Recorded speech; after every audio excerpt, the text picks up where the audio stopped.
हाल ही में अयोध्या में राम जन्मभूमि निर्माण कार्य करते समय और ज़मीन का समतलीकरण करते समय जो प्राचीन अवशेष प्राप्त हुए हैं, उस अवशेष को लेके विश्व भर में काफ़ी एक बड़ा भूचाल आ चुका है और नए सिरे से चिंतन जनमानस में शुरू हो चुका है। इस विषय को लेके मैं अपनी बात को आगे बढ़ाते हुए मैं कहना चाहूँगा कि प्राचीन बौद्ध स्थलों को लेके पिछले 10 साल से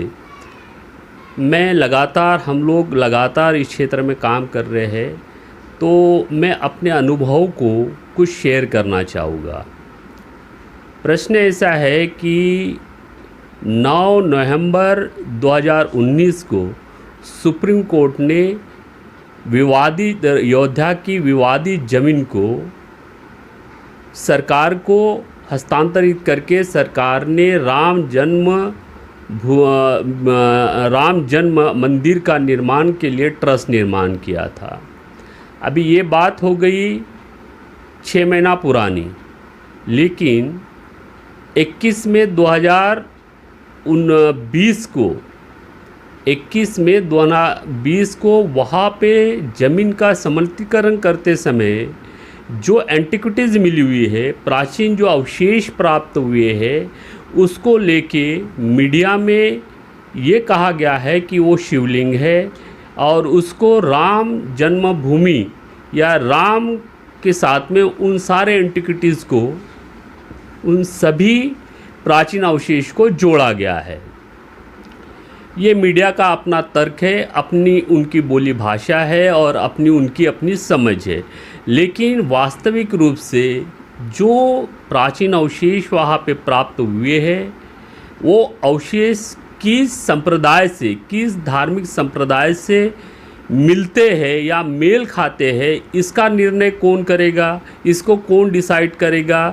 कि जो पुरातत्ववेता है, जो पुरातात्विक अवशेषों के जानकार है, जो आर्कोलॉजिस्ट है, वो उसको सर्टिफाइड करेगा। मीडिया इसको सर्टिफाइड नहीं कर सकता है। मीडिया सिर्फ हमको जानकारी दे सकता है, इतना ही कह सकता है कि हमें अवशेष मिले हैं, यहाँ पे इस प्रकार के अवशेष मिले हैं, लेकिन मीडिया ये नहीं कह सकता है कि ये शिवलिंग है या क्या बोलते कि उसको कि ये राम से संबंधित है, ये नहीं कह सकता है, क्योंकि media is not a authority. वो मीडिया ये कोई अथॉरिटी नहीं है, authority archaeological survey of India है। तब भी अवशेषों को देखते हुए, उनकी कलाकृतियों को देखते हुए हमें ये ज्ञात हो रहा है कि ये बौद्ध धरोहर से बिलोंग करते हैं। ये बौद्ध कलाकृतियों से संबंधित होने की वजह से वहाँ पे बौद्ध धरोहर थी, एक प्राचीन बौद्ध धरोहर थी। तो निश्चित रूप से इन सारे एंटिक्विटीज़ को, मीन्स इन सारे प्राचीन अवशेष को एसआई का सबसे पहला काम है, means archaeological survey of India का सर्वप्रथम ये काम है, अमसारा एक्ट के अनुसार 2010 अमेंडमेंट 2010 के अनुसार, कि वो सारी एंटिक्विटी अंडर सेक्शन 4 से लेके तो 18 तक पहला कर्तव्य एसआई का है कि वो सारी एंटिक्विटीज़ को, मीन्स सारे रिमेन्स को, सभी प्राचीन वस्तुओं को अपने कब्जे में ले, और उसी के साथ में उस ज़मीन जहाँ पे वो अवशेष प्राप्त हुए हैं उसके 300 मीटर के एरिया को प्रतिबंधित एरिया करके उसने घोषित करना चाहिए। पहला एसआई का काम है, आर्कोलॉजिकल सर्वे ऑफ इंडिया का ये सर्वप्रथम पहला काम है। लेकिन उसने वो अपनी जिम्मेदारी को निर्वाह किया या नहीं किया, मैं इसको नहीं जान पाता हूँ, लेकिन कि ये काम तो उन्होंने करना चाहिए और 300 मीटर के एरिया को प्रतिबंधित एरिया करके घोषित करना चाहिए। और उसी के एक्ट के अनुसार उन्होंने अंडर सेक्शन 18 के अनुसार उन्होंने उसके ज़मीन को अधिग्रहित करने का काम शुरुआत करना चाहिए। अभी प्रश्न ये ऐसा है यहाँ पे कि सुप्रीम कोर्ट ने नवंबर 2019 में निर्णय दे दिया, उन्होंने वो ज़मीन को सरकार को अलॉट कर दिया और सरकार ने राम जन्म मंदिर निर्माण का ट्रस्ट बना दिया। वो ज़मीन चला गया ट्रस्ट के अंडर में और ये फैसला हो गया नवंबर महीने में। और अभी जो एंटिक्विटीज़ मिली हुई है वो मिली है मई 2020 को। मीन्स 2020 को मिली हुई है, मीन्स मामला ये गर्म हो गया है, मामला ये ताज़ा है। तो इन एंटिक्विटीज़ को लेके सुप्रीम कोर्ट के फैसला ये 6 माह पुराना हो चुका है और ये मामला जो है अभी जो अवशेष प्राप्त हुए हैं ये मामला ताज़ा हो गया है। तो इस दृष्टिकोण से कि आर्कोलॉजिकल सर्वे ऑफ इंडिया के जितने भी प्राचीन उनके जो अधिनियम हैं वो सभी अधिनियम अभी आर्कोलॉजिकल सर्वे ऑफ इंडिया को अधिकार प्रदान करते हैं और उन अधिकारों की शक्ति के अनुसार उन्होंने उन सारी जगहों को, सारे एंटिक्विटीज़ को और सभी अवशेष को अपने अंडर में लेकर उसका एक्सकवेशंस करना चाहिए। अभी दूसरा एक प्रश्न है ऐसा है कि भारतवर्ष में या विश्व भर की जितनी भी बौद्ध संगठनाएं हैं, संस्थाएं हैं जो इस क्षेत्र के अंदर में बहुत अच्छा काम कर रही है, उनका अपना एक ऐसा दायित्व बनता है या उनमें एक भूचाल आ चुका है और वो भी काफ़ी संगठनाएं, संस्थाएं सक्रिय हो चुकी है कि ये बौद्ध धरोहर है, ये बौद्ध अवशेष है, तो इसको वो लेके वो उत्खनन की मांग करना चाहती है। उत्खनन generally archaeological survey of India का जो सर्वे होता है या उत्खनन होता है वो 10% 20% जनरली करते हैं बड़े लेवल के ऊपर में। समतल जहाँ पे ज़मीन होती है वहाँ पे 10% 20% करके उसको वैसे भी छोड़ देते हैं। अभी वो वैसा न करते हुए 10% 20% न करते हुए उसको 100% पूरी तरह से उसका उत्खनन एएसआई ने करना चाहिए। लेकिन उत्खनन करते समय ये भी ध्यान में रखना चाहिए कि जितनी भी धार्मिक संस्थाएं, चाहे वो हिंदुओं की हो, चाहे वो मुसलमानों की, मुस्लिम की हो, चाहे वो ईसाई की हो, चाहे वो बौद्धों की हो, चाहे वो सिख की हो, इन संस्थाओं से जो संबंधित जो आर्कोलॉजिस्ट है जिन्होंने अपने जीवन में कम से कम 5 स्थानों का उत्खनन किया होगा, ऐसे जो एक्सपर्ट जो आर्कोलॉजिस्ट है, तो दो आर्कोलॉजिस्ट हर समूह के उन्होंने वहाँ पे उत्खनन के समय में आर्कोलॉजिकल सर्वे ऑफ इंडिया के टीम के साथ में उनको सम्मिलित होने का क्या बोलते हैं कि परमिशन एएसआई ने देना चाहिए। दो लोगों की अपनी समिति बनेगी, जो प्राइवेट संस्था है, एनजीओज है, जो धार्मिक संस्था है, उनके अपने आर्कोलॉजिस्ट रहेंगे। एएसआई ये तो अथॉरिटी है गवर्नमेंट ऑफ इंडिया की उत्खनन करने के संदर्भ में और सारे प्राचीन वस्तुओं को लेके तो एएसआई अथॉरिटी है, तो उस अथॉरिटी के बगैर तो उत्खनन होगा नहीं। तो इस अथॉरिटी के साथ में ये समिति द्वारा, इन संस्थाओं द्वारा नियुक्त जो आर्कोलॉजिस्ट है, इनकी अपनी टीम बनेगी और उसका उत्खनन होगा और वहाँ पे जो भी धरोहर मिलेगी, जो भी धरोहर होगी, उसका जैसे थी उसका वैसे ही पुनर्निर्माण होना चाहिए। ये हमारी अपनी मांग है और इस प्रकार का कार्य होना चाहिए। अगर सरकार, अभी प्रश्न ऐसा है कि अगर सरकार ये नहीं मानती, इन संस्थाओं की बात अगर सरकार नहीं मानती, तो सवाल खड़ा होता है कि क्या कि संस्थाएं, अगर बौद्ध संस्था हो या सिख संस्था हो या मुस्लिम संस्था हो या जैन संस्था हो या कोई भी संस्था है, क्या वो सुप्रीम कोर्ट में जाकर इस विषय को लेके क्या वो विशेष आदेश प्राप्त कर सकते हैं उत्खनन को लेके? ये और एक महत्वपूर्ण प्रश्न है। तो वेरी सिंपल प्रश्न ऐसा है कि सुप्रीम कोर्ट का जो जजमेंट है वो 6 माह पुराना है और अवशेष जो मिले हैं वो अभी मिले हैं। तो अभी का सिचुएशन को लेके उन्होंने उसको डिमांड करने, सुप्रीम कोर्ट में जाकर ये डिमांड करनी चाहिए, ये मांग करनी चाहिए कि इस जगह का पूरी तरह से उत्खनन करके जो कुछ मोनूमेंट्स वहाँ पे है, स्मारक है, धार्मिक क्या बोलते कि जो मोनूमेंट्स है, उसका पुनर्निर्माण होना चाहिए। वो सुप्रीम कोर्ट को मान्य करना पड़ेगा क्योंकि अभी करंट मामला है, ये मामला करंट है और सुप्रीम कोर्ट का जजमेंट 6 माह पुराना हो गया और सुप्रीम कोर्ट ने जो जजमेंट दिया, उन्होंने ऑलरेडी क्या बोलते हैं कि प्राचीन बौद्ध आर्कोलॉजिकल एविडेंस को उन्होंने उसको नकार दिया था। तो अभी उनको, सुप्रीम कोर्ट को भी हमारा आग्रह रहेगा, हमारा निवेदन रहेगा कि इस मामले का संज्ञान वो ले और फिर से इस स्थल को इस जगह की क्या बोलते हैं कि उत्खनन करके वहाँ पे जो कुछ प्राचीन मंदिर होगा, जिससे भी बिलोंग करता होगा, जिस किसी धार्मिक संस्था रिलीजियस से वो बिलोंग करता है, उसका पुनर्निर्माण होना चाहिए। ये सिंपल काम है, इसके ऊपर में ज़्यादा खींचातानी करने की आवश्यकता नहीं है और ना ही ज़्यादा माथापच्ची खपाने की कोई आवश्यकता है। बहुत सिंपल काम है। लेकिन अवशेषों को देखते हुए ये सीधी स्पष्ट बात है कि वो एक बौद्ध स्थल था और उसका पुनर्निर्माण होना चाहिए। अभी मान लो कि बहुत सारे बौद्ध संगठनों के मीडिया के माध्यम से और सामाजिक सोशल मीडिया के माध्यम से हमारे पास में ऐसी भी जानकारी आ रही है कि हम लोगों ने यूनेस्को में जाना चाहिए, इंटरनेशनल कोर्ट में जाना चाहिए और वहाँ से ऑर्डर लेके उनके माध्यम से उनके निगरानी में उत्खनन होना चाहिए।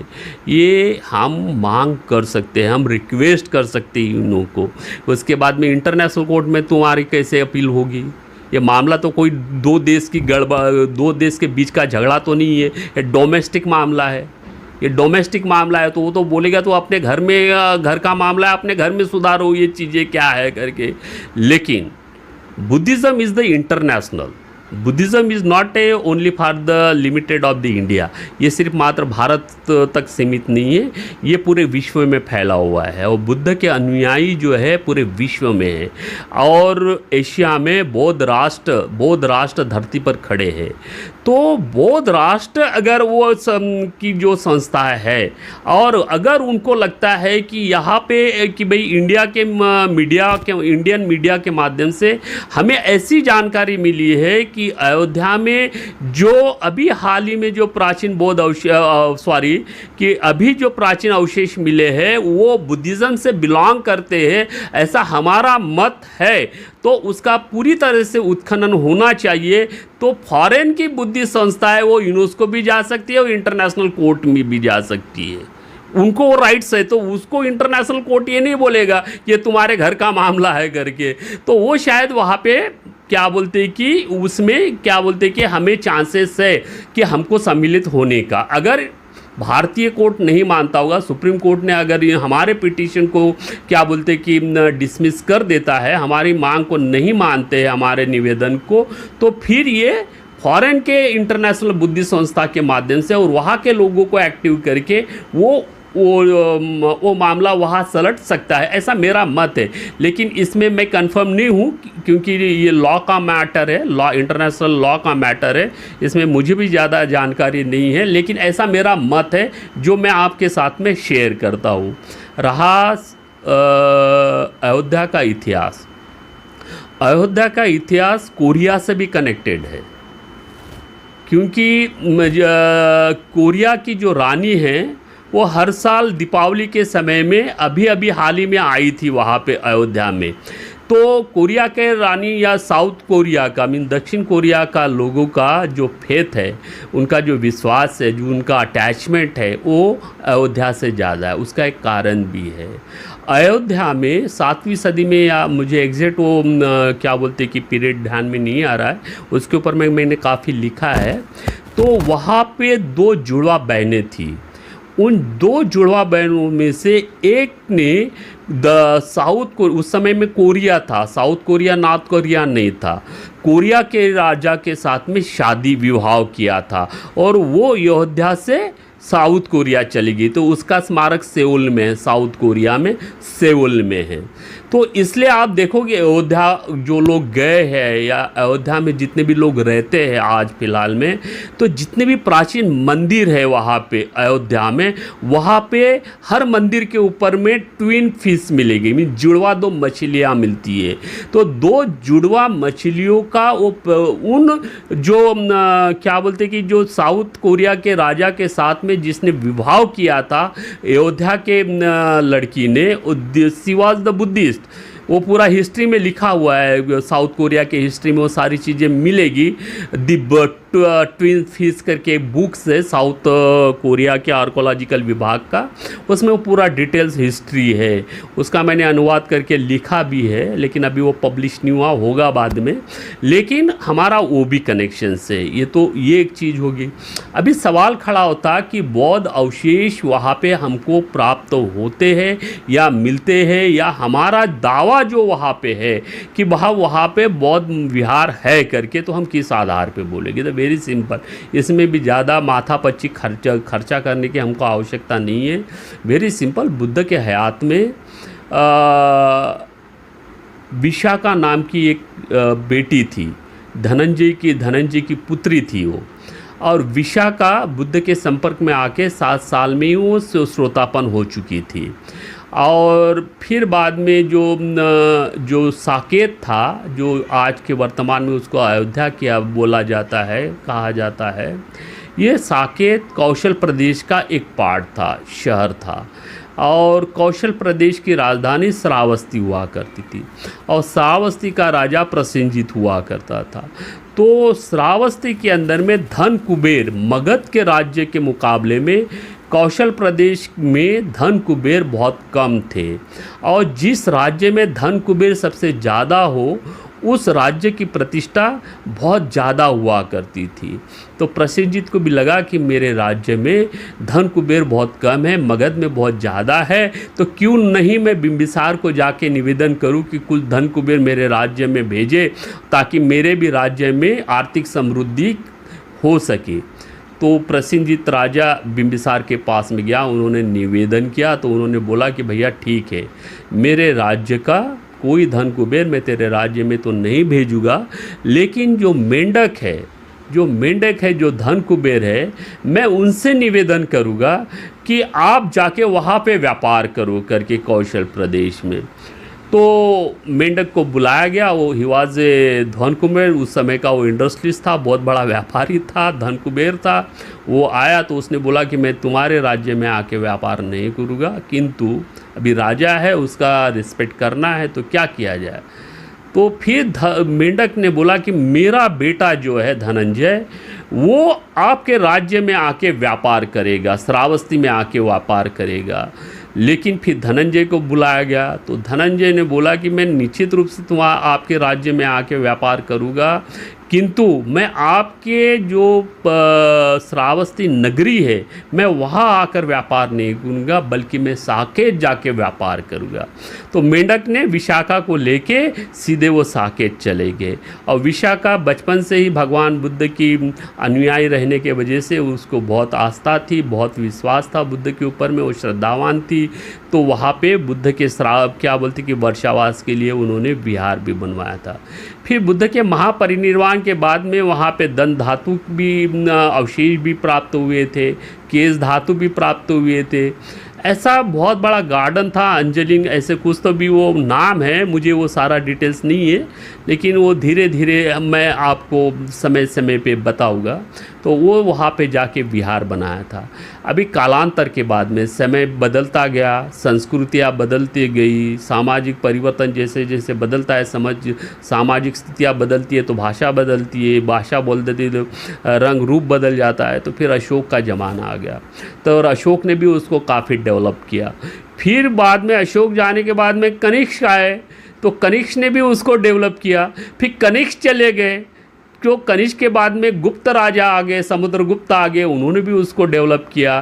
फिर गुप्त राजा चले गए तो फिर हर्षवर्धन आ गए, फिर 7वीं सदी में हर्षवर्धन आ गए, तो उनके भी पीरियड में काफ़ी उसका क्या बोलते हैं कि विकास हुआ था अयोध्या का। इन बिटवीन से 185 BC में बृहदत्त मौर्य की हत्या पुष्पशुंग मित्र ने किया, और पाटलिपुत्र को छोड़ के उन्होंने अयोध्या को राजधानी बनाया था। लेकिन वहाँ पे भी मिलिंद ने हमला किया था उसके ऊपर में, क्योंकि मिलिंद के बाद में कनिष्क आता है और कनिष्क के पहले मिलिंद आता है। और फिर बाद में ये चलते समय वो वहाँ से भी राजधानी को छोड़ के वो आ गया उज्जैन, कौन अपना पुष्पशुंग मित्र।